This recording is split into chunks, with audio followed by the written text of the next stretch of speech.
Oggi pomeriggio alle 17.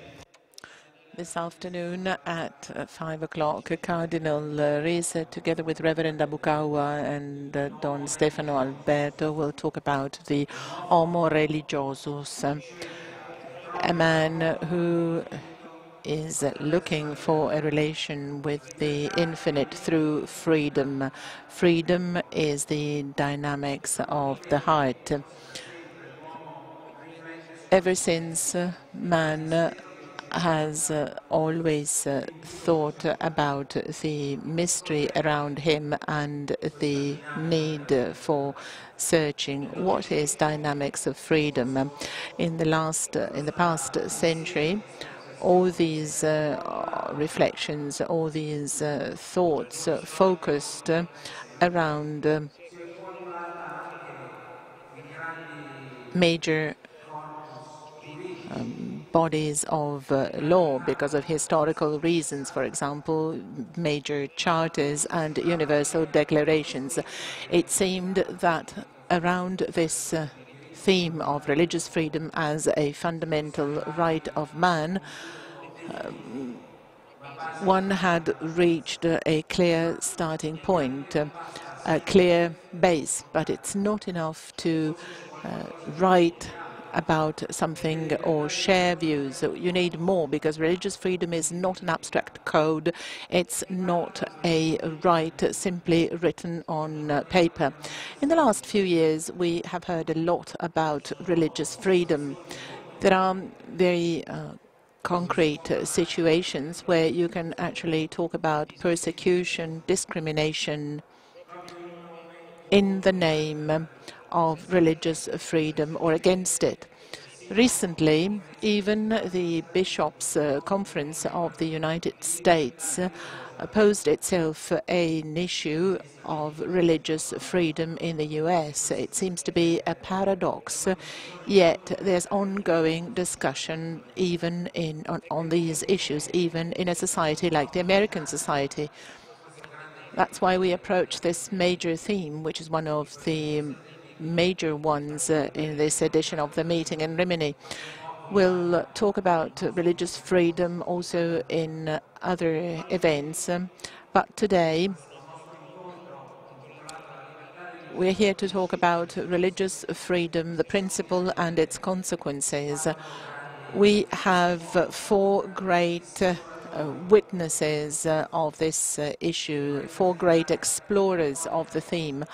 I'd like to introduce Chrysostomos, the second Archbishop of New Justinian and all Cyprus.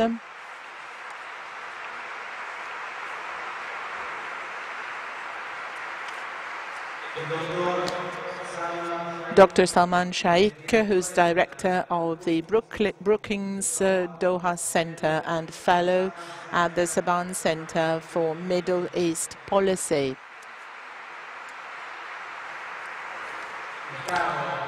Then a dear friend of the meeting in Rimini, chairman of the Alcide de Gasperi Foundation, Franco Frattini. He is a dear friend of ours and of the meeting. And another great friend of the meeting in Rimini, the mayor of Rome, Gianni Alemanno.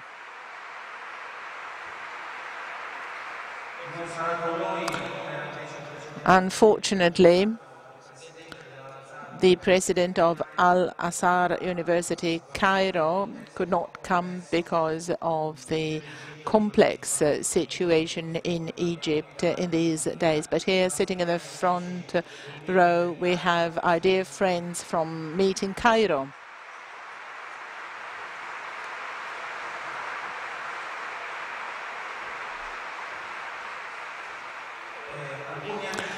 Some years ago, 3 or 4 years ago, we discovered something together, the reality of Cyprus. There was an exhibition on the dramatic reality of the northern part of the island, which has been militarily occupied for approximately 4 decades. The situation there is quite difficult. Almost all the visible signs of the Christian history of that island were destroyed. The Orthodox Church in Cyprus carefully updates the list of all these sites. They are over 500, so Christian sites that were completely destroyed. I was there a couple of times, and I can tell you that it's a difficult experience. It's a hard situation. It's like a selective bombing, because actually Christian sites were identified, destroyed, and abandoned. It was a great discovery for us. Well, everybody knew about the situation in Cyprus, but it was a great discovery for us, a very sad one. And since then, we have established a friendship with our friends from Cyprus. We invited Chrysostomos the second on several occasions. Since 2006, he's been the primate of the Church of Cyprus, a very old church, and we're very happy to have him here today. So please take the floor and help us get deep into this topic, religious freedom. He will speak Greek, but as usual, we have translation for the audience. Thank you very much.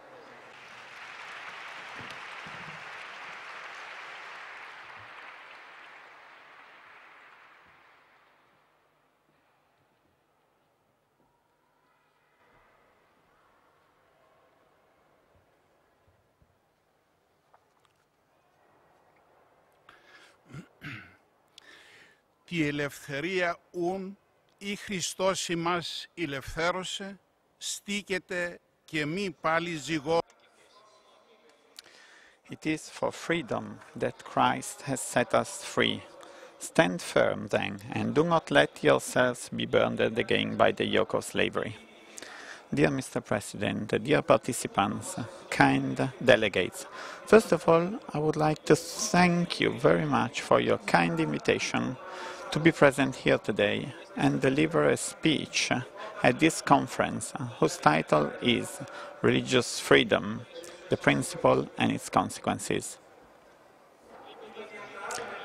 Before going into detail and further developing my topic, I would like to tell you, in front of your affection, that I'm really overwhelmed by very intense religious and patriotic feelings, because Rimini is a historic place for Greece. This place is linked to the battles and the sacrifices of the 3rd Brigade, Mountain Brigade, under the command of Colonel Thrasivoulos Tsakalotos, which has been renamed the Rimini Brigade.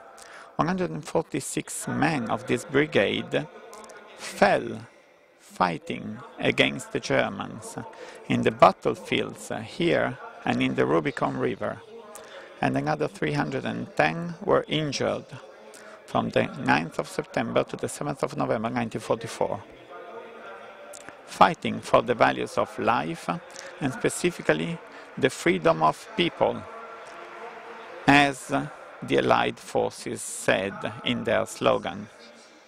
Therefore, the sacrifice of those brave guys who died and were injured are partially in line with the topic of this conference and help us consider our duty as the spiritual guides of society on the prevalence of religious freedom everywhere in the world. First of all, I would like to clarify. When we talk about the multiform meaning of freedom, I would like to point out that, at least in general terms, we should distinguish between inner and external freedom. Inner freedom is the most difficult to achieve because it requires constant and intense spiritual effort, prayer and ethical culture. Without this inner freedom, no way can external freedom exist. And if external freedom is given by somebody else, whether it is called political freedom, economic freedom, religious freedom, or any other kind of freedom, then for certain I will turn it into abuse with my actions. I will be excessive unless I have inner freedom and culture, and I will become prisoner of the simulacra of this empty world.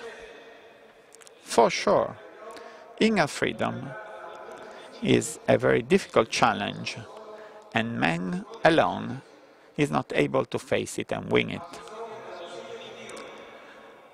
God's help is needed, which is explicitly stated by the Lord when he says, "So, if the Son sets you free, you will be free indeed." Paul, the theologian, in turn, considers authentic freedom, on the one hand, as the result of God's love, and on the other hand, as the result of the never-ceasing inner and external conflict in man. This is the meaning of the verb stikete, stand firm. In its saying, it is for freedom that Christ has set us free. Stand firm, then, and do not let yourselves be burdened again by the yoke of slavery. I firmly believe that he who has achieved religious freedom is actually free, also in all the other aspects of his or her life. A significant example is Apostle Paulus.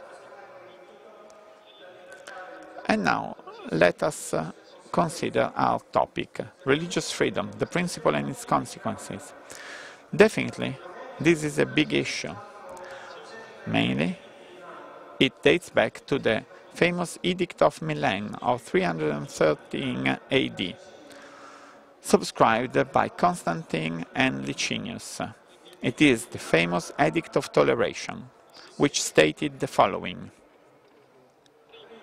First, all citizens can follow whatever worship each person has desired. Second, all past laws against Christians were abolished. Third, all property that has been appropriated had to be restored to the Christians. Fourth, Christians returned to their offices in the state and in the army from which they had been removed. And fifth, they could build churches everywhere in the empire. The outcome of all these historical decisions was that the Christians were able to build wonderful churches where they could follow freely their worships.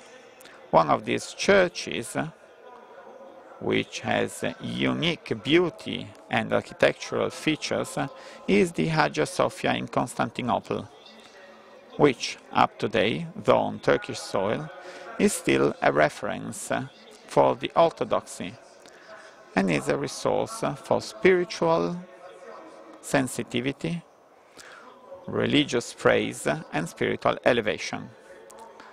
An outcome of this religious freedom is the so-called body of civil law, known in law as the Corpus Juris Civilis, issued under the kingdom of Justinian and under the guidance of Tribonian, which laid the foundation for the administrative and legislative rules and regulations of the Byzantine Empire and then of the whole world.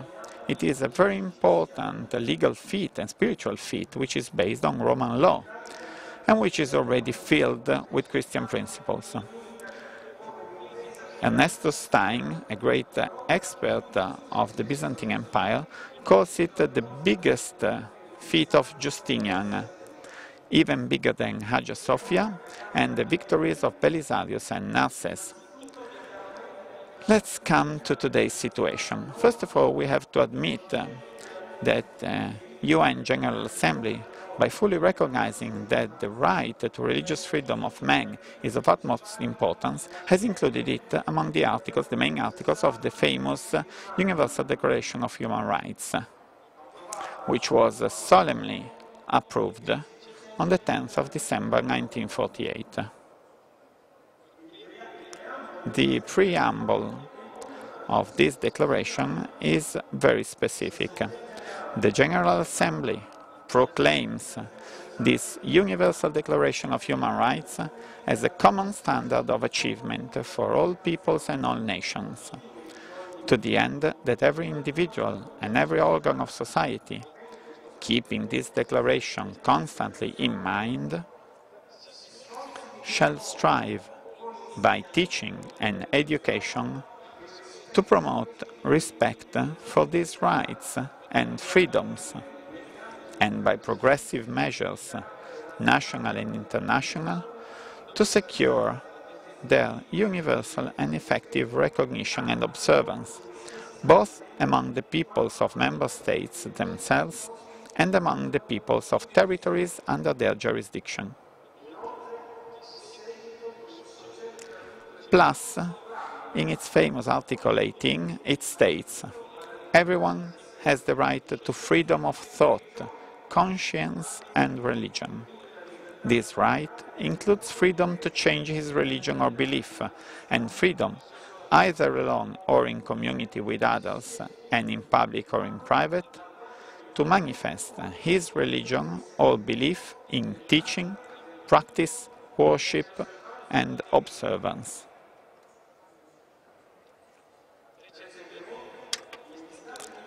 Recently, the United States of America issued the so-called International Religious Freedom Act of 1998, which undoubtedly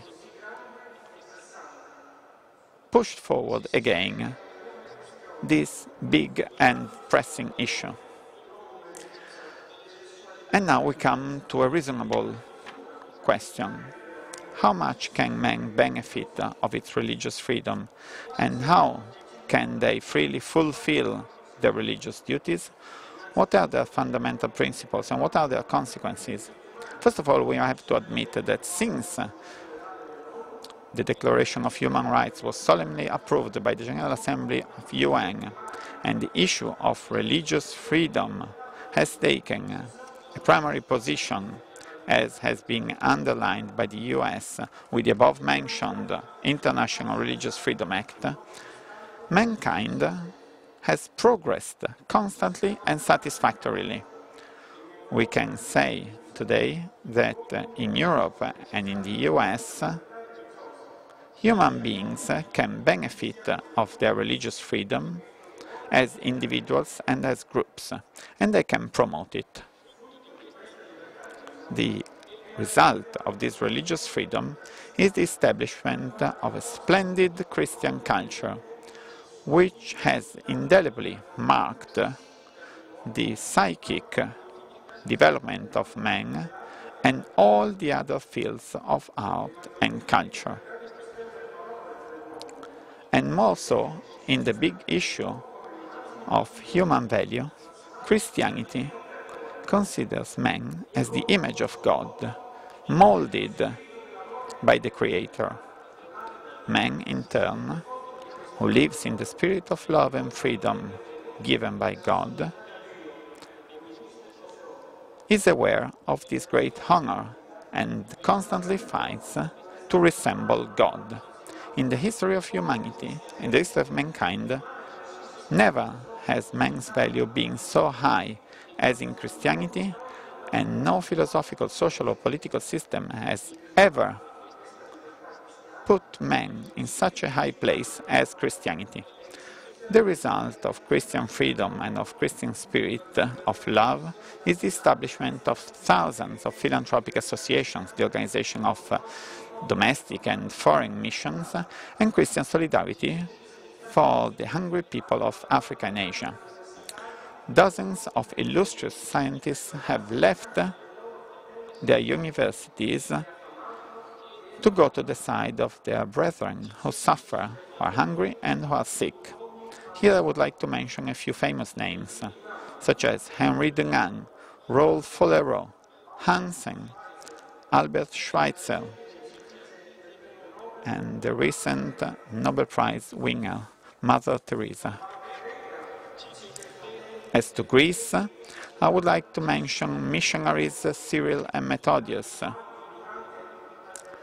who, during the Patriarchate of Photius, civilized Slav populations, defined the first Slav alphabet, translated the holy books in Slav languages, and Christianized those populations. I would also like to mention the most recent missionaries, Chrysostomos Papasarandopoulos, Karitonas Pneumatikakis, and from Albania, Anastasios Yannoulatos.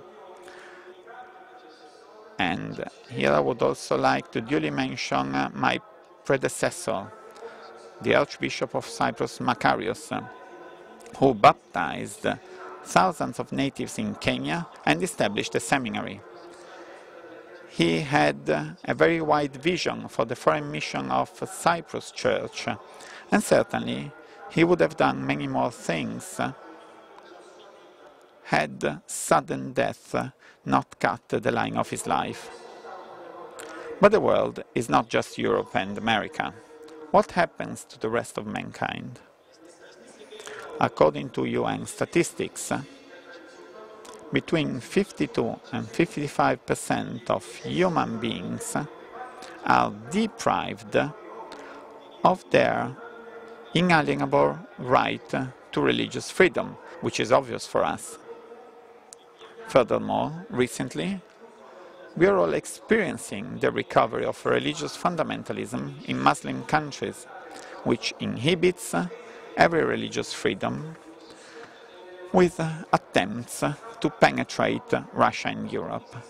This development is very risky for our religious freedom, and we should devote particular attention to it. And now, allow me to specifically mention the violation of religious freedom which occur in my small country, Cyprus. Nowhere in the world have so many crimes occurred as in the last 50 years in this Christian island, which through the centuries has always been a vital center of the Greek and Christian civilization. Turkey occupied 38% of our land with their armies and chased violently the Christian population from their homes. It is incredible to hear me saying that. And they have imposed ethnic cleansing policy. Then they transferred thousands of people from Anatolia and had them settle in the homes of their legitimate owners. They changed the names of the cities in order to try and turn Greek and Christian Cyprus into Turkish land. Above and beyond any legal and ethical principle, on the 15th of November 1983, they declared the occupied northern part of our land as the Turkish Republic of Northern Cyprus, and they're trying to obtain its international acknowledgement, which they have not achieved, luckily. International community and the UN Safety Council have condemned immediately and categorically this action. However, Turkey never complied with UN resolutions and the resolutions of the Safety Council, despite the 3-2-1-2 resolution, according to which all refugees had to return to their homes in peace and safety, which they also voted. We are very sorry, because Turkish aggressors never respected our sacred places. 520 churches are present in the occupied territories. Some of them have been destroyed, others have been turned into warehouses or toilets or mosques. Among them, the tomb of the founder and patron of our holy church, Barnabas, as well as his abbey, which has been turned into a museum. And we have to pay a ticket to visit the cradle of our Christian civilization and culture. And they also plundered our church treasures. They criminally moved the mosaics and frescoes which they sold abroad. And I believe that everybody is aware of the destiny and the fate of the mosaics of the Madonna of Canacreas and the frescoes of Santa Euphemia. Any sensitive person who visits today the occupied part of Cyprus, this cradle of our Christian civilization, has the impression to be present in the Golgotha of mankind.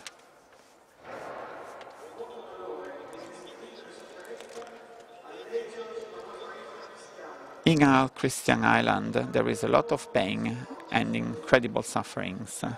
Around 180,000 refugees are near their homes, but outside of them. They have to kneel before the conqueror to visit them and to see them from very close.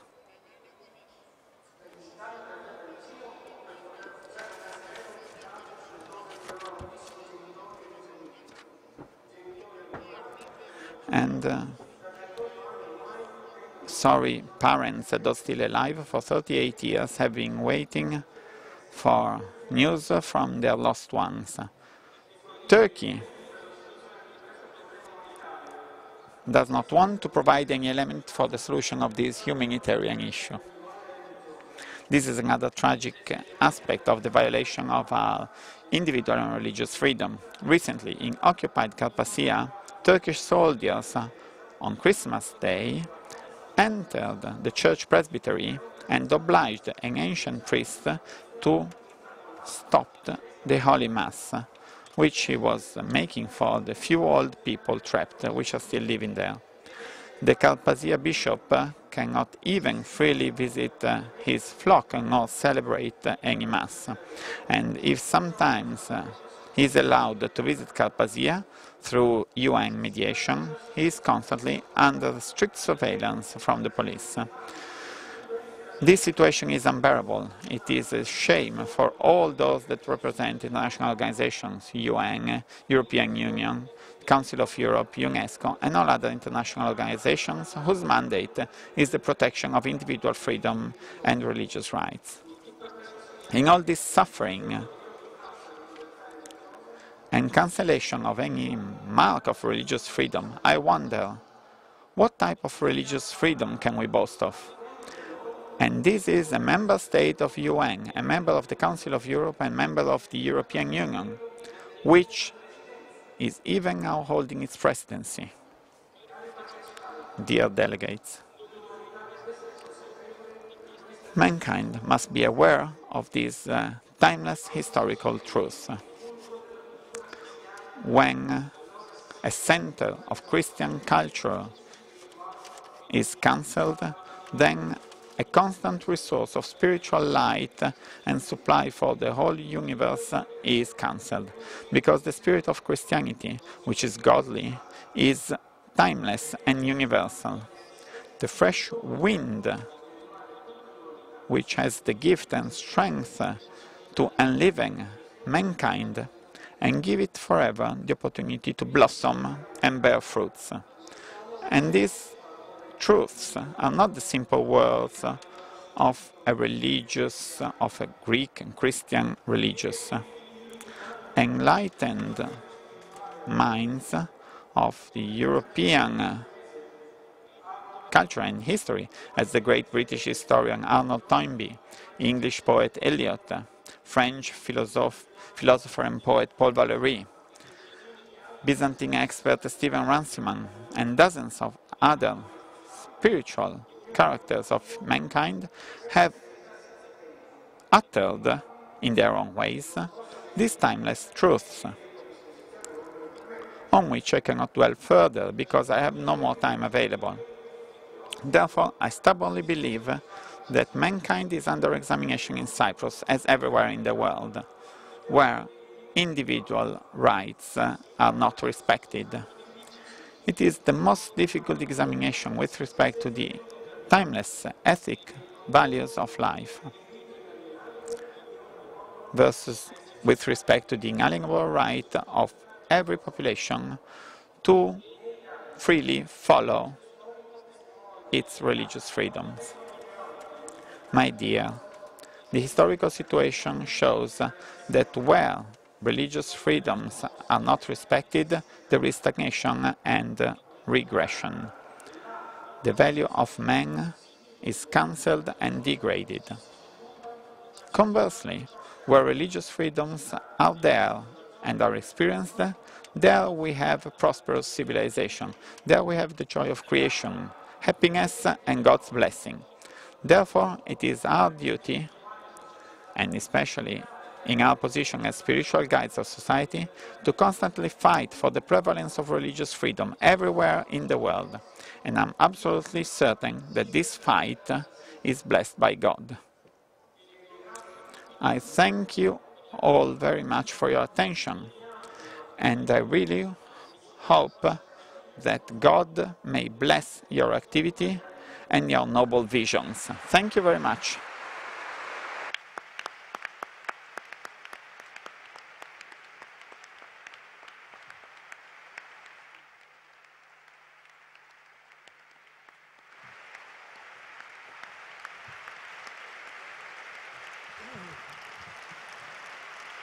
Grazie, Beatitudine, per la sua...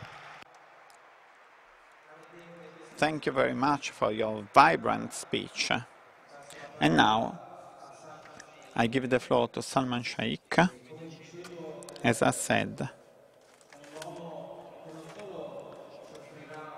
not only will he offer the viewpoint of a great analyst, of a great expert in all the Middle East topics, but in his life, in his experience, we already see the topic of religious freedom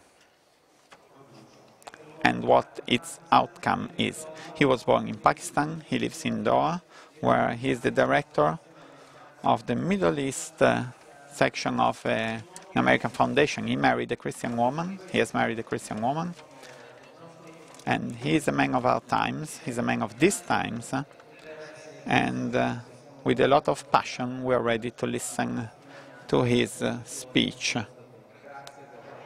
Thank you very much, Mr. Shaikh. You have the floor.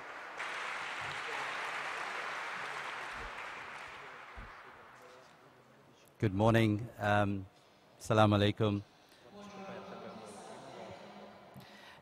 It's really a pleasure to be here. Let me thank you for the invitation, Roberto, and the Rimini meeting. I'd also like to recognize the esteemed panelists, which I have the honor to join.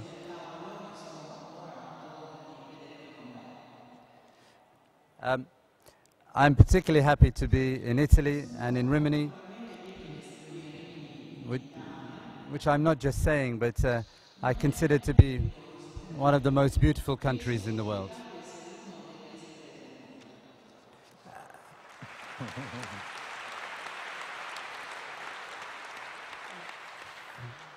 As Prime Minister Monti said yesterday, your culture and your beauty, in my view, is unsurpassed.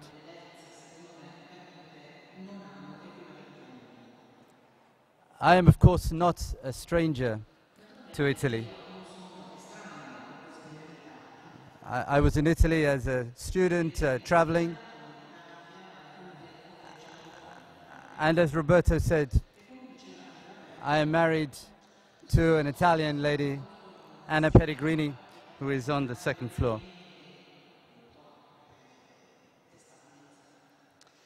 With Anna, we have had the privilege of the last 14 years of, in effect, taking a journey across the Middle East and to New York, the United Nations, where I worked for a decade. We've witnessed a changing region.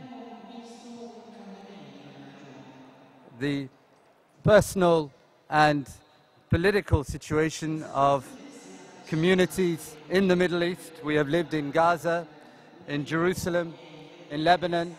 I worked in Iraq. And of course, we've traveled often to Pakistan. In many ways, I have been introduced to the life of a minority in the Middle East through my wife.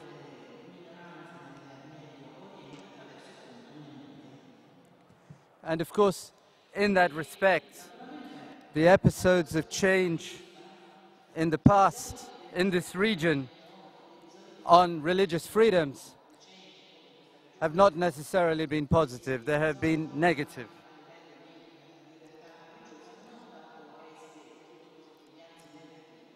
We have witnessed in particular the dwindling population and struggles of Christians in Lebanon, in Palestine, though I would say that this is linked more to the Arab-Israeli conflict, as well as Iraq, where an unprecedented 500,000 Christians have left the country since the American invasion in 2003.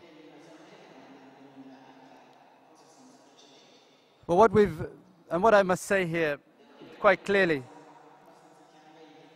and in the context of Iraq and what could happen next, is that a Middle East without Christians, without the minority and the mosaics that make this wonderful land, is not the Middle East we know and love. And we must do our best to try and turn away from that. We are now experiencing in the Middle East the change of the Arab people's awakenings. It is fundamentally a struggle for dignity, for freedom, for new, and heralds a new relationship between the citizen and the state. A state which so often was a regime, a security state. Perhaps what is different to what has come in the past, in the recent past even, is that this change is being initiated by the people themselves. They are the supreme change agents. This is what has made the last 2 years so unique. We are seeing in this the emergence of new actors, new political actors, principally political Islam. These, of course, and the rise of political Islam in these societies is raising fears, not just amongst religious communities, minorities, but amongst liberals and those who are more secular advocates of their political systems. There is even a fear that the end of the security state in the Middle East could bring an Islamist authoritarianism, not democratic transition. And let me recognize here, quite honestly with you, that yes, in our travels, in my travels across the Middle East, even in the last year, whether Egypt or Tunisia or Lebanon or the borders of Syria, fear is a growing sentiment. Yes, there is chaos and insecurity. There's a sense of disorientation, particularly amongst religious minorities. And again, let me say honestly to you that the signals have not necessarily always been good. Egypt is an example where we have seen sectarian overtones, particularly with regards to Coptic community, and shameful episodes of violence there.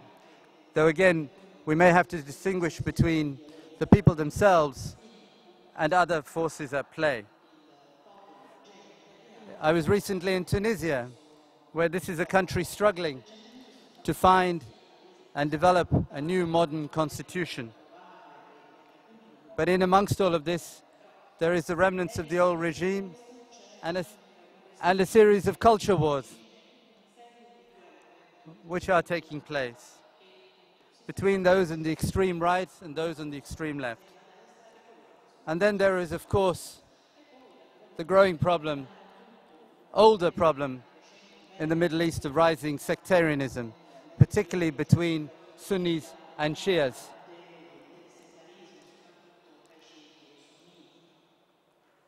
But let me say to you, the delegates, that we must remember that we are only at the start of a historic transformation. The people of this region and their politicians and the new leaders that are emerging have only just embarked on a great set of debates themselves, discussing themselves, the role of the individual, their identity, all the while building new political systems. They are engaged in discussions on the role of religion in their laws, the role of women, the boundaries and conventions of the concept of freedom, the freedom of religion, and freedom of expression. These are deep, complex, painful debates, which we all on the outside are spectators to. On the inside, people are writing the script.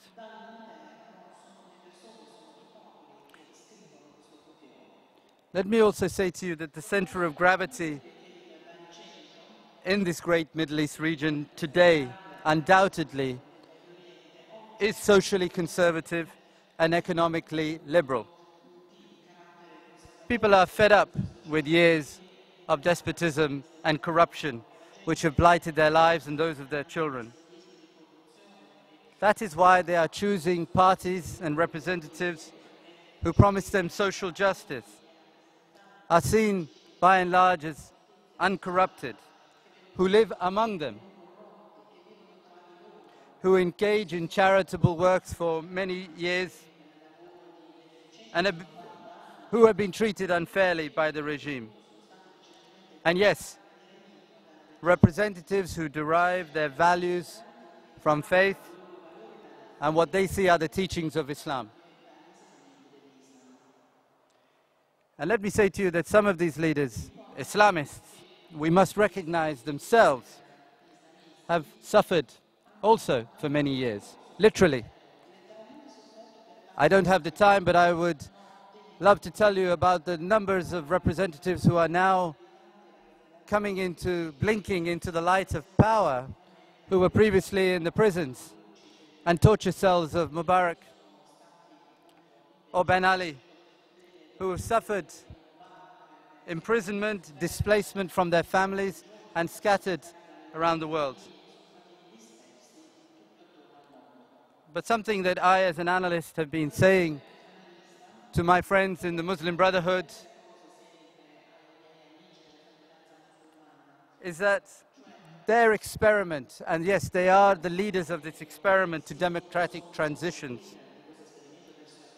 will rest on two long-term criteria. Will they be able to establish liberal democracies and not get bogged down in endless cultural and social debates? And will these parties really be able to develop credentials as truly national parties that seek to represent an entire nation, and not a narrow constituency of fervent followers? I would say to you, this is different from the cases and examples of Islamist extremism that we are also seeing in parts of the Muslim world. And in this, we must counter it, speak against it, and continue to speak against it forcefully. For fundamentally, the people of this region, what do they want?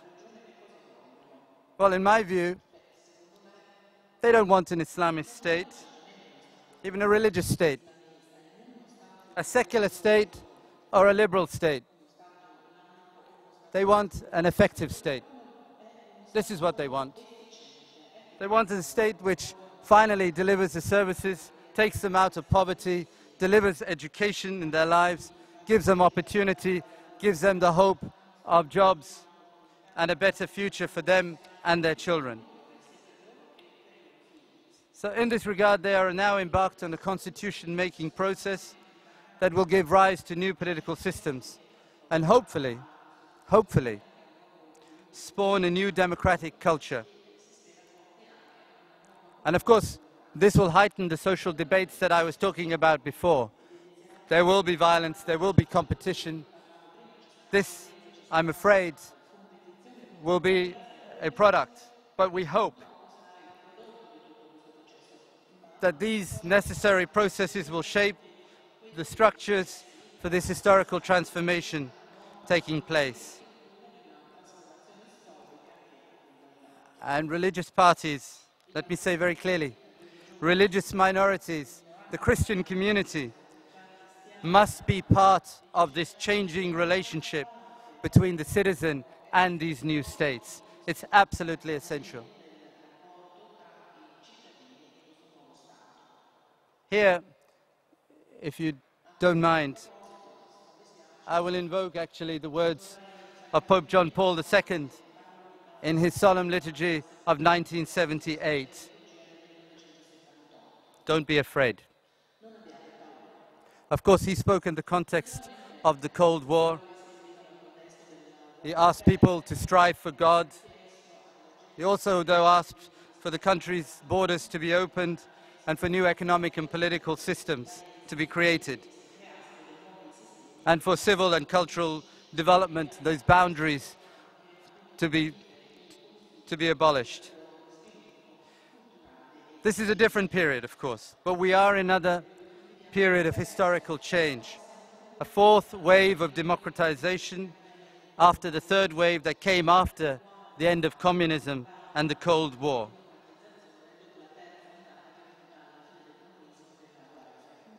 My message to you is, I know it's difficult, but support this change. We must not, together, turn our back on it. Don't be afraid of the reality that is taking shape. Fear of the unknown can never be a good enough excuse for doing nothing, or worse still, for working against change. A change which fundamentally, as I said, is about people seeking their freedom, justice, and dignity, inherently Christian values, universal values. These are the values of my faith as a Muslim, and I know these are yours. I say these words in particular with regard to Syria. We are seeing fear and intimidation by a regime which is now attacking its own people. The UN just released a report where on 25th of May of this year, 108 people were killed by regime elements. 49 of them were children. Over 30 of them, over 30 of those children were shot in the head.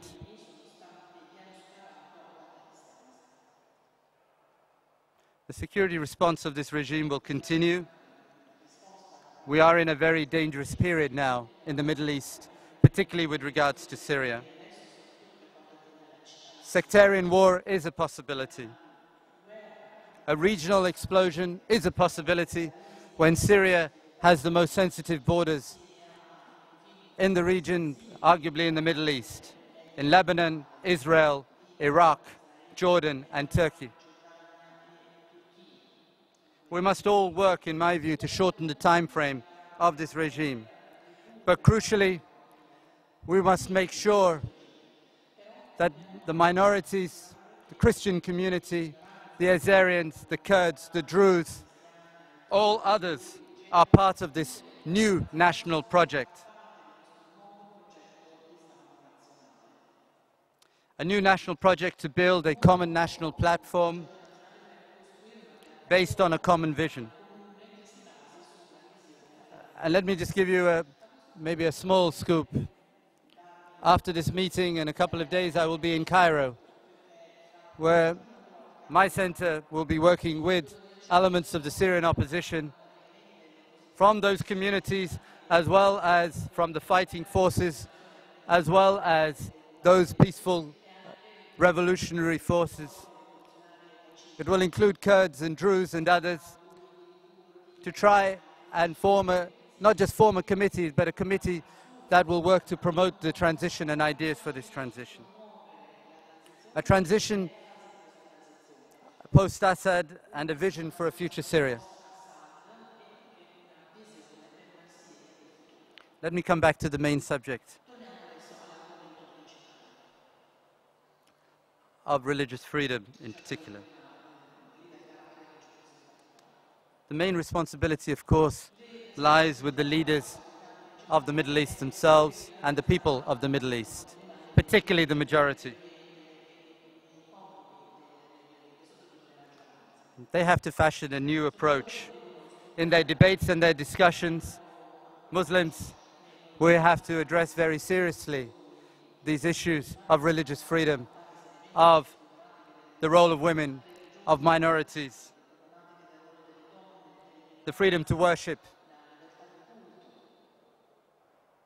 Without it, I'm afraid the project for a new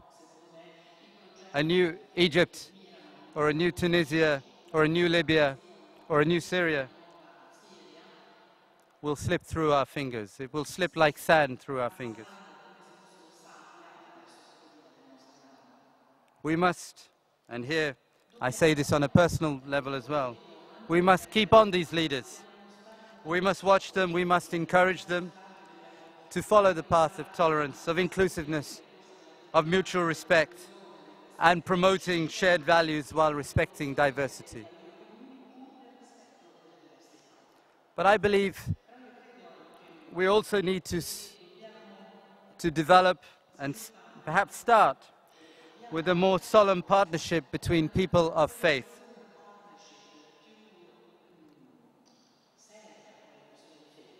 Here I will invoke Gianni. You know, I've grown up for the last 14 years, thanks to my wife, in listening about Gianni. And that we are all born with a religious identity and a religious instinct. It is to that instinct that we must now speak to each other.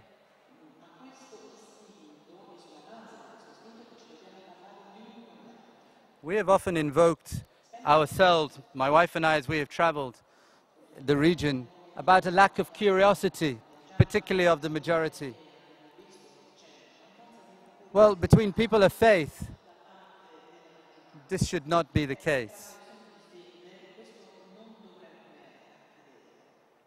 And yes, we must seek to implement those human rights principles that were in the Universal Declaration of Human Rights. I would say just finally to the Christian communities in the Middle East, we must make sure that you are at the table. And we must all strive to make sure of that. To you, I would say, get to know better what is going on in the Middle East if you are not following it so closely. Because what happens there will affect you over here, as you know already from what has been happening in North Africa. Make associations, strengthen partnerships.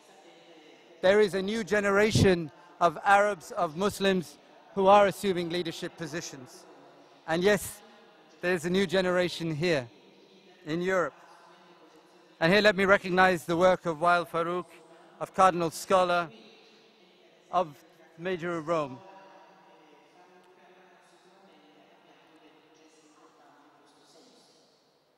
I will finally leave you with an anecdote. I introduced my wife to my mother and my parents in Doha about 12 years ago. 14 years ago. I told them I was going to marry this Christian woman. My mother is very much a practicing Muslim, as am I. A woman of deep faith. But you know what? They have the most beautiful relationship because they are women of faith. We have learnt that we go deeper into our own faith in order to understand each other. That's what we have done in our lives, and that is what our hope is for this new Middle East. Thank you very much. Thank you.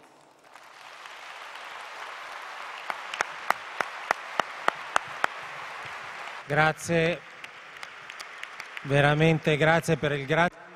Thank you very much. Thank you very much for this wonderful overview that you have provided.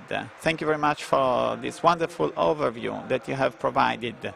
A new friend of our meeting, and we hope to see you again in the future. And now I give the floor to Franco Frattini, many times Ministry of Foreign Affairs, European Commissioner, and he is leading the Gasperi Foundation. And I think that when we listen to these words, we see what Mr. Frattini has done in recent years. The issue of religious freedom has been one of the great lines of his political action. Please stay here because we are rather late. And thank you very much once again for being here with us, again at the 33rd Rimini meeting. Thank you very much once again, dear friends of the Rimini meeting, for the chance you are giving to me. This is one of those very rare occasions when you can really try and analyze absolute values and principles which are very deep into the substance of human being. Talking about religious freedom, when we talk about this, we talk about one of the fundamental rights and freedoms of people. And in the world, internationally, currently, these are some of the least respected rights. We see violations all the time, and the practice of one's faith is very frequently accompanied by solemn declarations, formal programs, or plans, and still people continue to suffer in the world, and people continue to be prosecuted for that. Professor Shaikh has described with enlightened words the relationship between between religions and cultures, and I'm very clear about the clashes between the Sunnis and the Shiites everywhere in the world. But I am Christian, and I'm very clear, I'm very dramatically clear about the issues, the moments of prosecution of Christians in the Middle East and in Africa. I have those situations very clear in mind. And we cannot turn our backs to these situations. What does it mean when we say that we need to ensure religious freedom? A lot of confusion has been made about it. My vision, which is fortunately a vision which is widely shared, is the following. If my faith has to be ensured, I must be able to practice it not only privately, not only in my relation with the infinite or with the eternal God. I must be able to practice it publicly with the sacraments, with my friends. This has been a battle of values and principles that Italy fought in order to reaffirm the right to put out the cross in the classes of the schools of Italy. If you remember, this was a battle between those who said, you can practice your faith privately, but the symbol of your faith, the cross, cannot be hung in class. we stubbornly went all the stages to the Court of Human Rights in order to achieve this very significant victory. And I want to underline it once again, because I very deeply believe in the dialogue between cultures, civilizations and religions, and we shouldn't forget that there are millions of Christians in the world who cannot, by law, celebrate their sacraments. This means putting a pillar onto religious freedom. It's not simply the relationship with God, it's also the possibility to practice this worship. In some countries there are laws, and I'm telling this to Professor Shaikh, who comes from Pakistan, there are laws against blasphemy, which are interpreted as a reason for religious discrimination versus some minorities and some communities. And I say this here today because at this meeting last year we mentioned a Christian Pakistan martyr, Minister Bhakti, who fought against this law on blasphemy, and terrorists killed him. And you can clearly understand that pursuing a civil action to explain to another country where a 13-year-old Christian girl was arrested based on the law of blasphemy, that she committed, I don't know, whichever crime.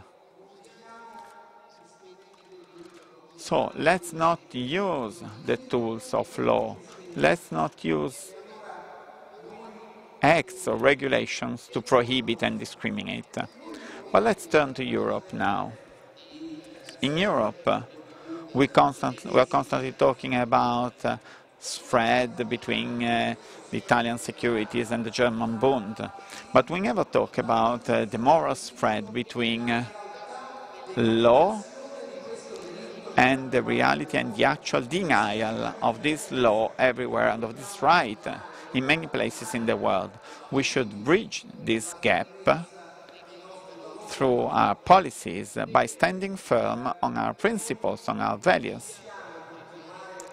We cannot continue to turn our backs against it, and we cannot be indifferent when in Nigeria Christians continue to die and they are killed simply because they are Christians. We must say this.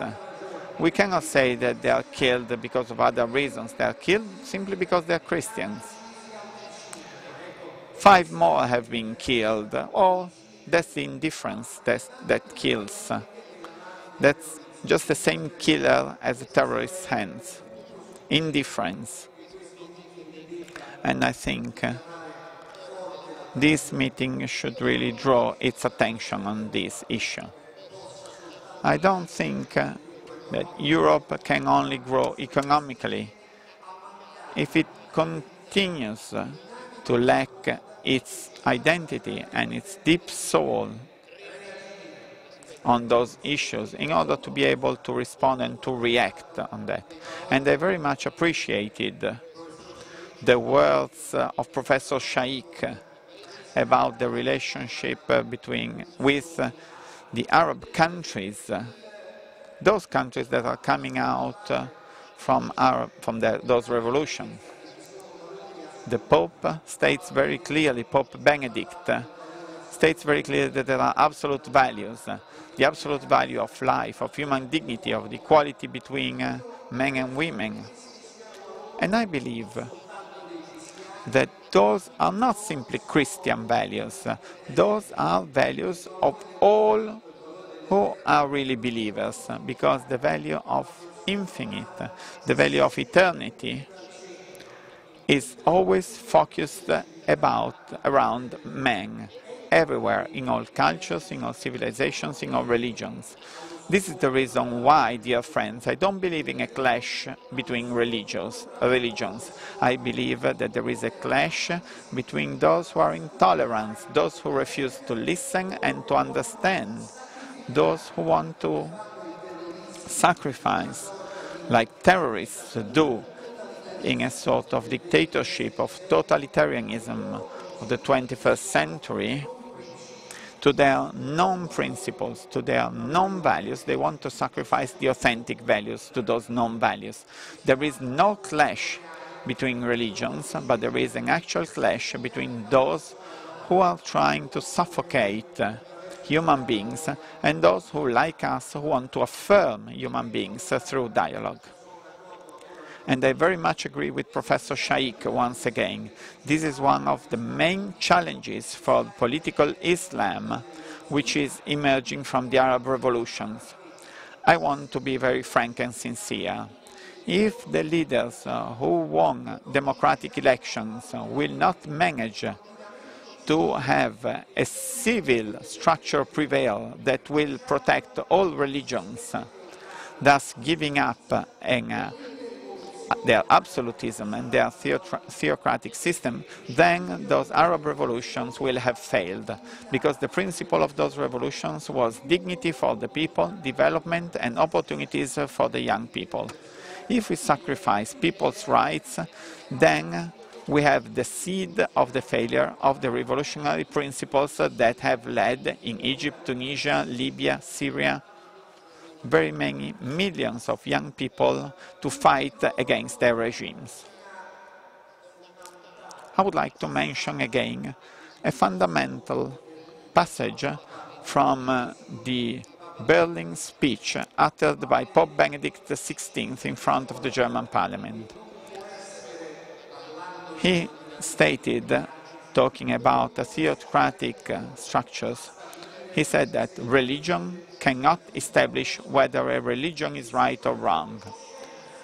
Conscience, and the Pope was talking to lawmakers, only conscience can lead people to refuse to accept, to approve a law that sacrifices an absolute right, an absolute individual right. This is a very important statement against the risk of a theocratic country which denies absolute values, such as, for example, the freedom of all religions. And it is for the very same reason that I do not accept the idea of those who said, like dictators said before falling, and as now the bloody dictator, Syrian President Assad, who says that only through an authoritarian regime can religious minorities be protected. I will never accept the idea that in order to protect Christians in Syria, they have been there for centuries and centuries, even before our Muslim brothers from Syria, that we need to keep dictator Assad. I will not accept, I will not resign to this idea. And we must be very strong in requiring the dictator to leave and in accompanying the Syrian people towards an absolute guarantee that all religions provide richness to Syria, and this richness must be a living richness, a living wealth.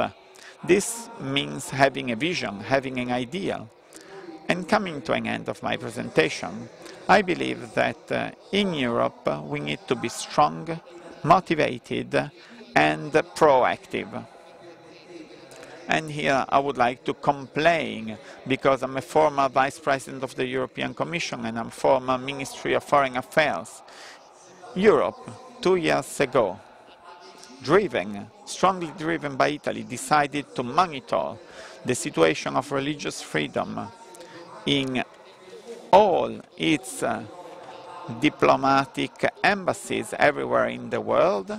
Well, 2 years later, no report has been published yet, not a single line has been written yet, describing which are the problem countries and which are the countries where the situation is improving.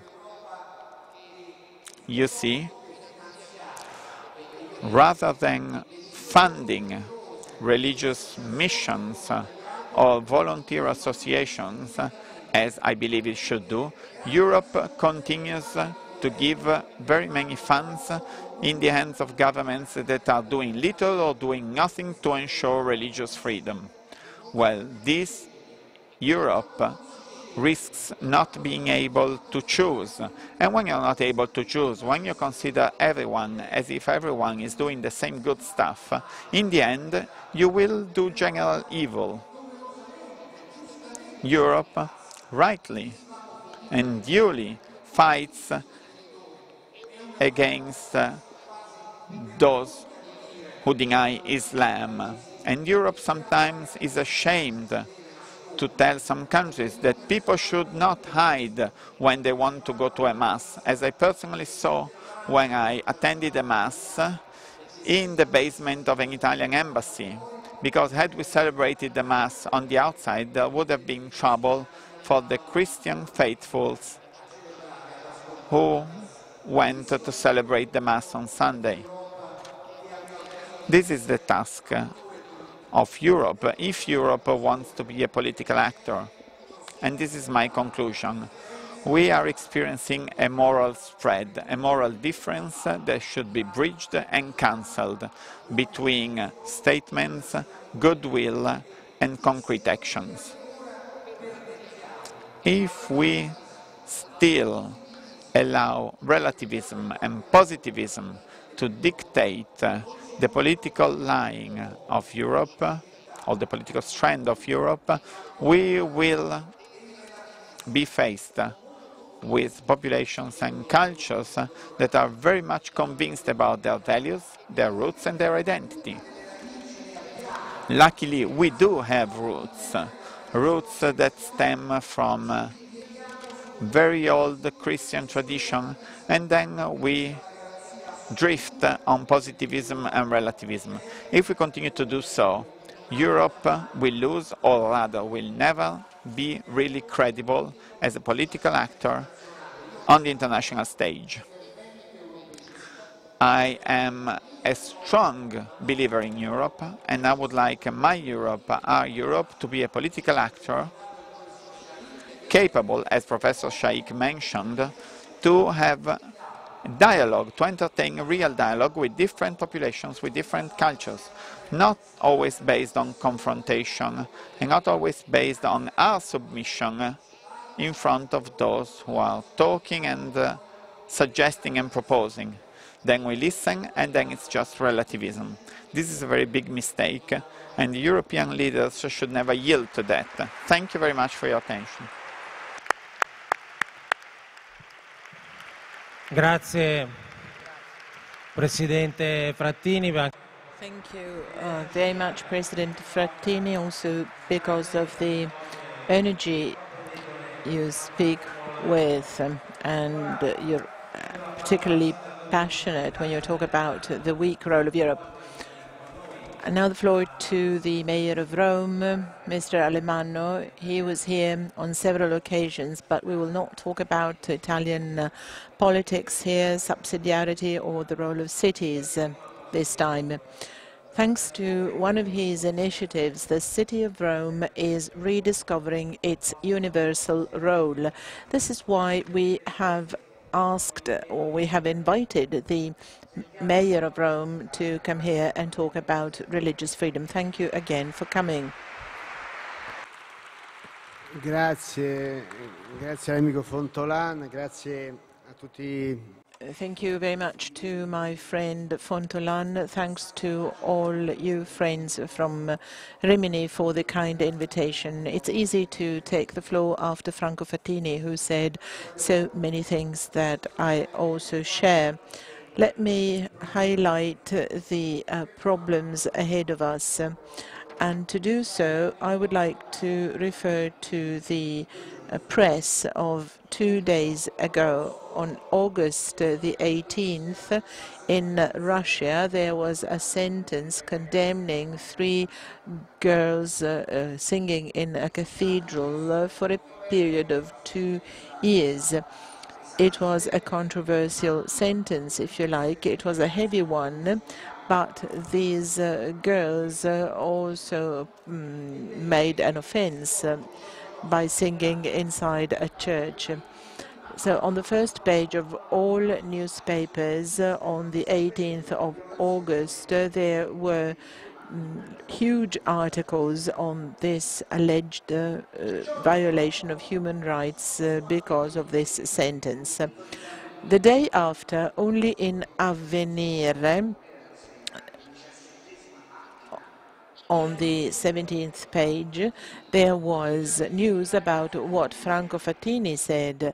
An 11-year-old disabled girl, Risha Mazi, was put in jail in Pakistan because she was judged as blasphemous, because some of the neighbors saw that in the rubbish or so, there were 2 or 3 pages referring to the Quran. This young disabled woman was arrested. She was subjected to lynching by the people, and she's only on the 17th page of a newspaper, while the 3 singers are on the first page of all Italian newspapers. You see the difference?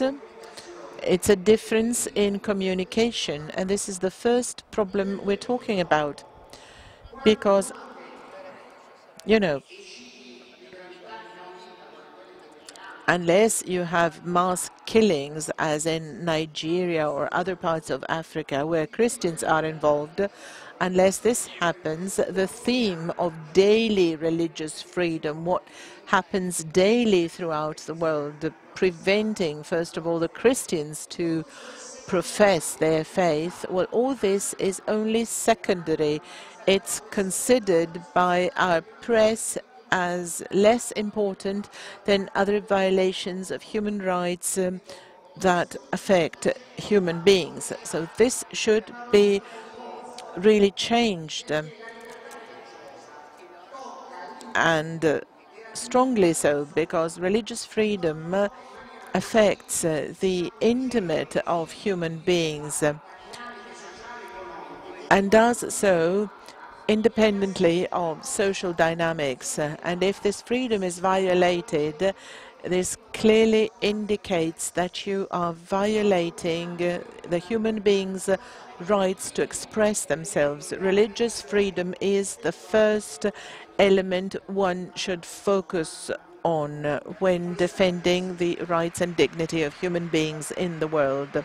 This is the major challenge for us.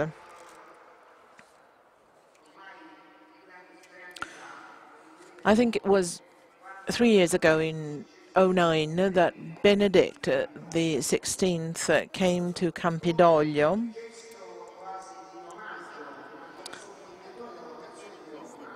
and to pay homage to him, we decided to establish an observatory on religious freedom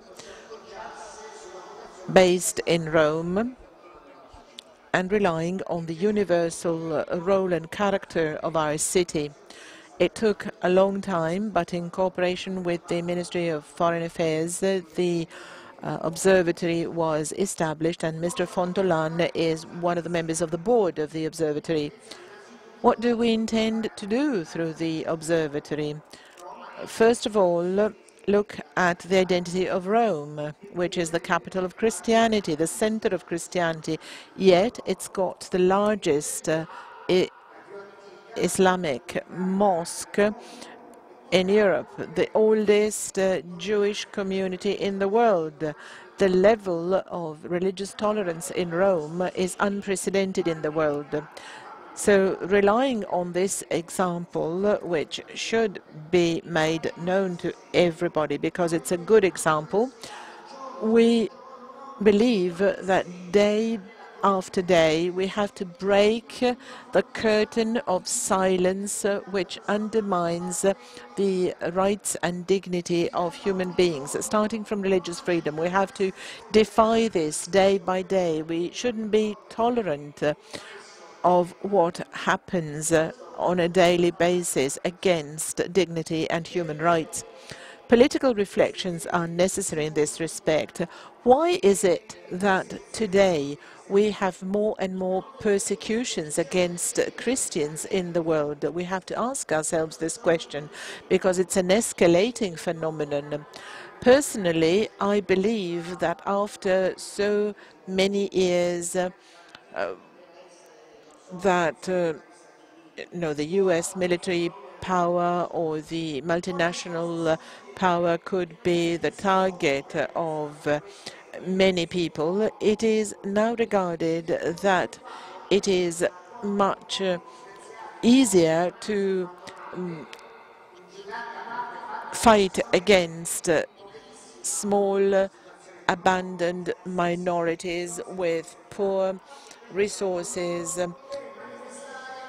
living in poverty. It's better to fight against these people, to show an anti-West attitude rather than big powers.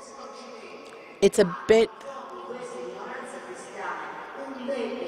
as if the Christian minorities would pay the price of an anti-West attitude. We have to reflect on this because it's politically relevant. As Franco Frattini said, there is a reciprocity principle which has to be stated aloud. If we respect the religious freedom of all in our cities, starting from the capital of Christianity, reciprocity we have to ask from other states, showing equal respect, cannot be denied. Reciprocity must be at the negotiating table everywhere. Reciprocity has to be on the table whenever you negotiate at diplomatic level. You should not forget about it or neglect it. Reciprocity must also help the states and governments of the Muslim countries, especially the post-totalitarian ones, so that they resist against fundamentalist pressures. Fundamentalist pressures are felt within those countries that they often have a frail constitution. Unless there is mobilization against fundamentalism, also the democratic institutes will be destroyed by fundamentalism. So asking for reciprocity on the part of those states is a favor that Europe does to those states in order to increase their ability to react to fundamentalism without bending to those that go around with violence. Every time one has bent before intolerance, intolerance was the winning force. It did not give up. We should never close our eyes or bend our head in face of intolerance. Remember this. Finally, we also have another form of tolerance, Mr. Frattini, or another form of intolerance, and this is secular intolerance, as Mr. Frattini said. It exists within our states, within our cultures and societies. It intends to turn the religious sense into something which is exclusively private, and it's also at the basis of the indifference as against the issues of religious freedom. The message from the secular side is that to avoid fundamentalism, we have to reduce the power of our entities. So Christians have to be a little bit less Christian, Muslims have to be a little bit less Muslim. But it's not like this, because if each entity, each group grows in a positive way, then confrontation is easier. The other day I was at the mosque in Rome for breaking the fast in Ramadan. I participated in that important feast, and I think that this sense of sharing is very important and should be present in all societies and religions.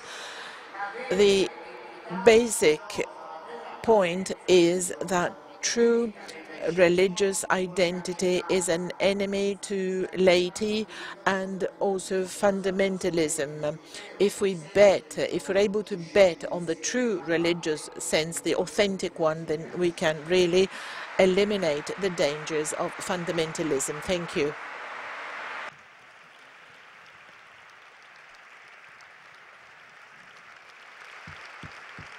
Mi sono segnato questi punti. So I have took down a few notes which are food for thought for the next few days. Mayor Alemanno mentioned this incredible difference, which is the indifference in communication, and the issue of religiosity as something good and not as a burden, as is often considered by contemporary thinking. Minister Frattini mentioned with a lot of energy the fact that the battle for religious freedom is not something that concerns others, but it has to do with us. And this is the big question mark for Europe. As you said, in the last 2 years, it did not even want to gather data about the issue of religious freedom worldwide. The issue of a battle that is not an external battle is very important, because even American bishops, and they are not extremists, say that in the US there is a very big issue underway which deals with the real meaning of religious freedom. When Salman Shaikh quoted John Paul II, "Don't be afraid," I was impressed, because he said, don't be afraid of reality. And with Father Gianni, we keep saying that reality is positive. We cannot be afraid of reality, because reality is positive. We cannot be afraid, we should not be afraid of a reality that changes. And this is the spirit, the approach we must have when we look at the world and its changes.